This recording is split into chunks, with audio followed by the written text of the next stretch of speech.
The big story going into this round of matches as to whether or not Barcelona could pull it off and get the win against Bayern Munich. They couldn't. They're rubbish. Nope. They lost 3-0. They will finish third in the group after Benfica beat Dinamo Kiev by 2-0. Barca, of course, have had a terrible campaign. Let's just explain how bad it has been in their history. You take a look at it, it's the first time that they've been knocked out of the group stages since the 2000-2001 season. They're playing the Europa League, or UEFA Cup as it was back then, for the first time since 2003. They only scored 2 goals in the group stages. Well, no surprise, lowest ever in a single season. And it's the 18th time they've lost the Champions League by 3 or more goals. The 5th time against Bayern Munich. Here we are, though, Ali, sat here. We didn't leave the show with it because it is Barcelona. But really, it's not a surprise. It is not. I just have to say, Bayern Munich today could have played against their reserves, and it would have been a far more competitive game than this one was. And this is not a matter of opinion. This is a matter of fact. It was more competitive against Arminia Bielefeld a couple of weeks ago, against Augsburg a couple of weeks ago as well, than it is against Barcelona. Barcelona had no chance ever of winning this game. They were never in the same level with Bayern Munich. And to your initial point, nobody, having seen Barcelona play this year as much as we have, is surprised.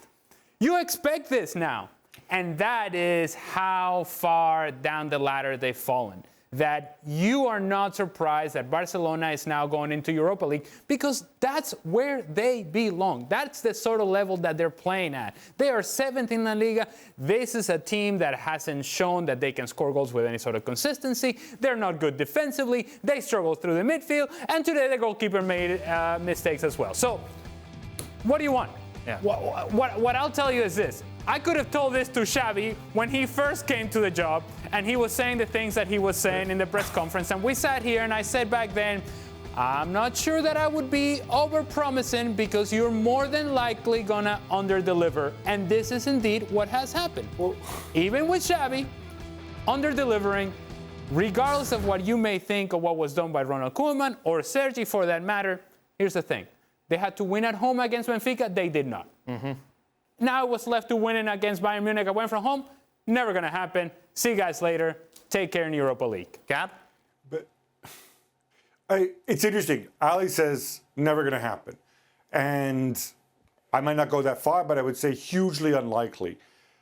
But here's the thing. He put a lot of eggs into this basket. And I think I look at this in conjunction with what happened at the weekend, where they play Betis. He looks at it, he says, oh, look, Betis don't have Nabil Fekir. Every time Pellegrini's come to the Camp Nou, the last 10 times, he's lost. I can go ahead and rest De Jong and Dembele and Gerard Piqué. I don't need these guys. It's Betis. I'll hedge my bets. They'll be fresh to go and do something impossible in Munich. You know, but I'm like, dude, you need the points in La Liga too. Because Betis are now 3rd in the table. You're further back. You got to make up ground there too. I love the fact that he said, I'm going to go and challenge ourselves with a tougher task, which is winning in Munich. But yeah, this comes back to bite you twice. Well, thank you very much for watching ESPN on YouTube. For more sports highlights and analysis, be sure to download the ESPN app. And for live streaming, premium content, and let's not forget as well, ESPN FC 7 days a week. Subscribe to ESPN Plus.